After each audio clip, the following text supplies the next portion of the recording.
So ayun, I wasn't able to take a lot of videos during this day because we had to spend time preparing for the competition and I wasn't really able to get a hold of my camera. Ayun. So I'm just gonna make kwento about it. So we started the day off. We left Clark around 6 a.m. I think. Ayun. So this is how our trip started. Hello, hindi natin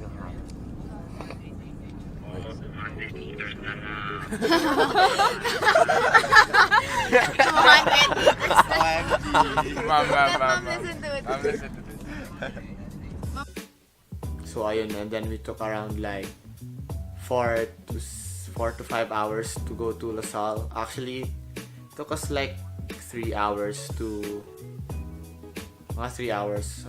3 hours ata. 3 or 4 hours kasi. Ayun, then we had like 1 hour traffic already. It's like we were like we had 1 hour traffic near LaSalle because I don't know for what some reason. Like we were already like 1 kilometer left away. Then in the traffic kami. So yun, we arrived at the venue and there were already people practicing and I think we were next but we were not prepared yet because we just arrived. So ayun, nandun na kami sa LaSalle. So ayun. So we had to go change first and everything and yeah. No, actually no. Tinanong kami ng isang group na parang kung pwede kami mag-exchange nung places para mag-practice and practice sound check. Tapos ayun, we were actually the last pala. And then they agreed. Then we agreed with them that we'd exchange places muna and that they'd go last because one of their members was not yet there. So ayun. And so we went first and practiced sound check. Oh my God. Okay, kami lang ako sound check pa yan kasi nakipagpalitan sila ng schedule. Doon tayo. Step up na tayo sa stage. Doon tayo. Start na po siya ng way.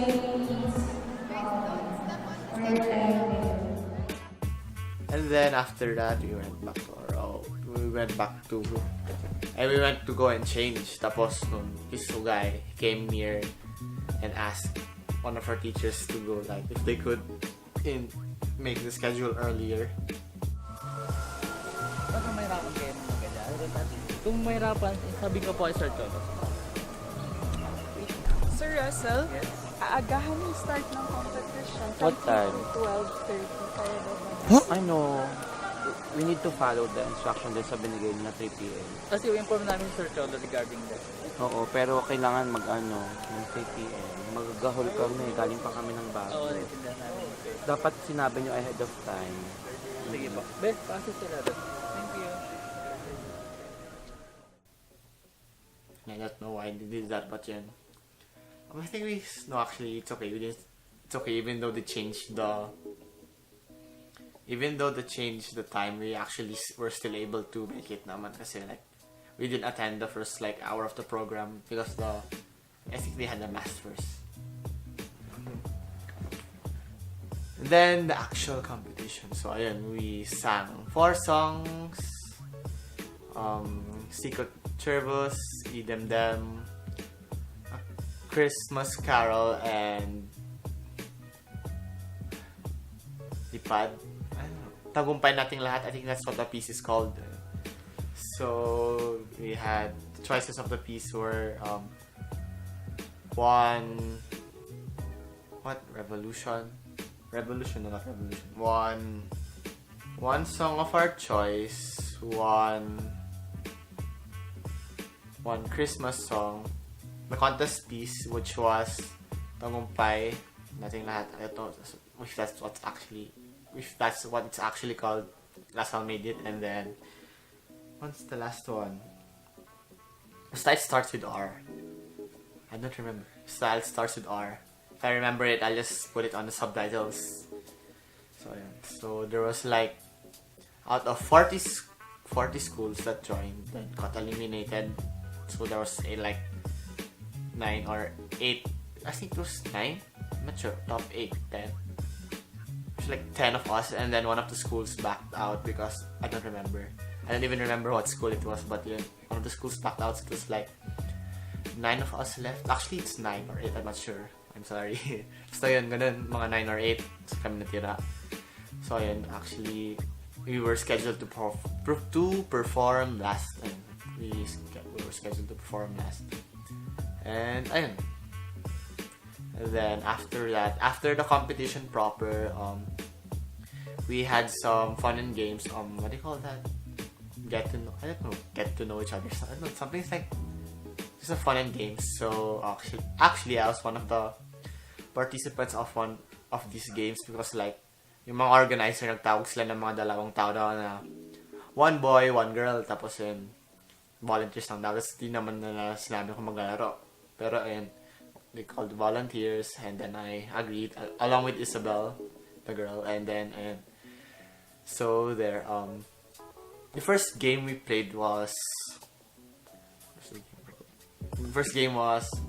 a riff-off. Yeah, you know what riff-off is, like you're gonna start with a song, then you're gonna continue with another song with the same lyric. Like if I said, you know that gets you know that. Tapos ayun, so you have the riff-off. Second category natin is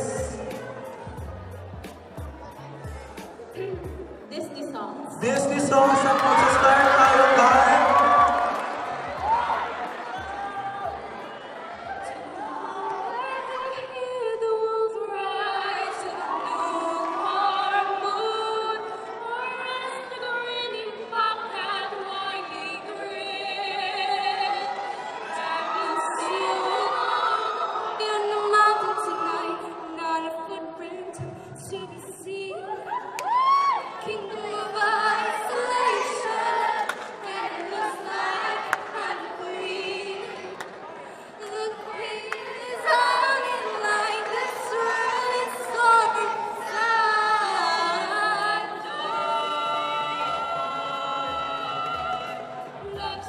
Unfortunately, we didn't win. We didn't win because like when it came to the Disney category, we didn't really have any songs left. But they gave us a cap. All of us naman, we received the cap, and the winner got like 1,000 cash prize. It's a lot actually. Tapos, ayun, after that game, we had a Hep Hep Hurry game, which fortunately I won. I 1, 2, 3, go!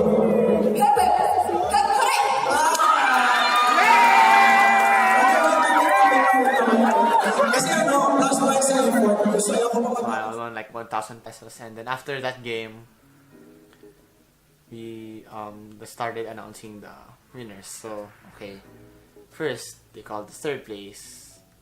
Okay, it wasn't us, and then the second place.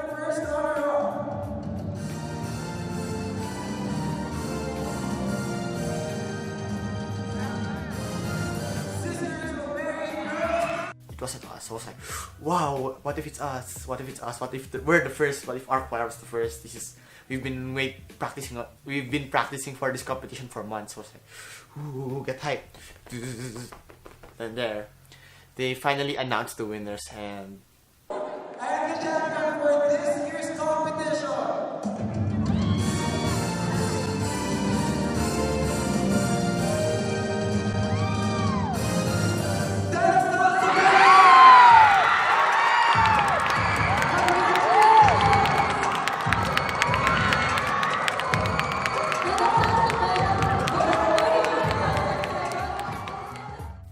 it wasn't us.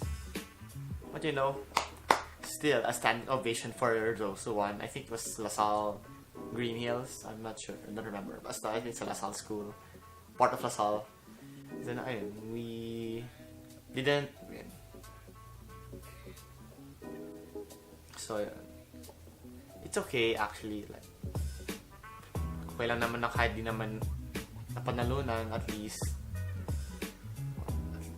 we enjoyed each other's time. Oy, pero actually, nanalo kami ng best in costume, which was like 7,000 cash prize, 7,000 and so we won 7,000, and at least we won something. And actually, the place we actually got was like 4th place. It's really close for our first competition, but you know, 4th place, that's good enough for me. And even though we worked hard for months, at least we still did our best, and we were able to join. And at least I think fourth is actually a good place to start. So ayun, we started heading home. We headed home after we took a few pictures, but sorry. We took a few pictures before going home. Ayun. Tapos, ayan. So when we were dressing and everything, we agreed to spend the money on dinner. Wow, dinner. Yeah, dinner. Ayan. So I also gave I gave my 1,000 also for that, for us to have dinner. So we had 8,000 pesos in total for dinner. Ayun. Tapos, yun. So we went to have dinner. We had dinner at Max's, and Max's was actually really cool because they had this karaoke place. And then ayun, before the food came, all of us like started lining up. We had to choose songs. We started singing. And then we all had a great time. And then by the end of the day, we went back to CLC because we had to drop off some stuff, and then we went back home to Baguio. So I think the competition ended at around 7 or 8. Then we stayed at Max's for like 2 to 3 hours. Then we like traveled for like 5. No, actually no. I think we left. We already left the dinner place around 9. So the competition actually ended early, around 6. Sorry. Around 6. Then we left Max's around 9. Actually, there's some place we were sitting with. There was like another set of people. Yeah, that was someone had a birthday. So as part, to like maybe make them happy for their birthday, we sang a song for them. And I don't know if I recorded it, but if I did, I just put it here. Yeah. So ayun. So when we went home, we arrived at around 4, and that ended our trip ended our trip. So ayun, hindi nga kami nanalo ng first place. What we were aiming for, at least top 3. That's not what we aimed for, but you know, just still a great experience. I got to spend time with a lot of new people who I really wasn't close with before, choir people, and so we had once practicing with each other like around 2 to 3, and we'd spend late nights practicing, and we have conversations, we laugh.